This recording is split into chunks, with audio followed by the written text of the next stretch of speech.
Allora, siamo qui con Antoine Lebert, una partita difficilissima questa sera, una partita che doveva essere vinta a tutti i costi, però un punto fa sempre bene al morale e alla classifica. Sì, iniziamo la partita un po' tranquillo, perdiamo 2-0 e faltava un po' di ritmo e dopo le 15 ultimi minuti siamo molto migliori.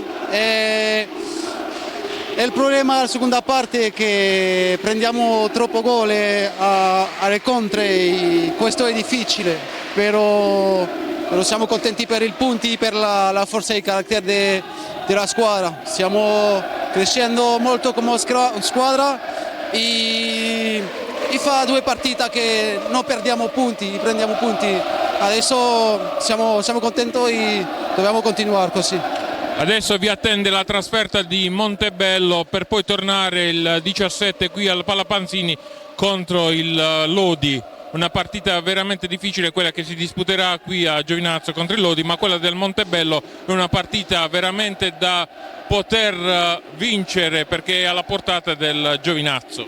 Sì, per noi ogni partita è una finale, dobbiamo giocare per vincere ogni partita.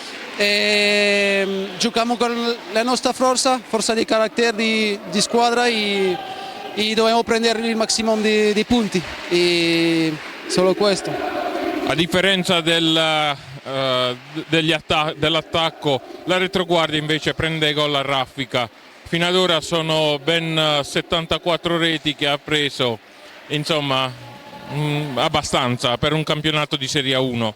Sì, abbastanza perché prendiamo troppo gol e noi marchiamo gol e adesso dobbiamo difendere di più e prendere meno gol, è solo questo. Prendiamo troppo gol e dobbiamo difendere di più. È facile a dire, lavoriamo solo di questo e andiamo a vedere le prossime partite. Abbiamo visto il mister che si arrabbiava nei vostri confronti perché magari non facevate tutto quello che lui voleva. No, il mister noi continuiamo a ascoltare il mister perché il mister sa come fare le cose e a momento non capisciamo bene e è normale che parla un po' più forte, però noi siamo tutti con il mister e quando facciamo quello che dice il mister pues facciamo il risultato. In Breganze ha passato questo, oggi anche sia momento siamo un po' dormiti, dobbiamo ascoltare il mister e giocare in squadra come lo facciamo, perché quando lo facciamo in squadra tutto è più facile.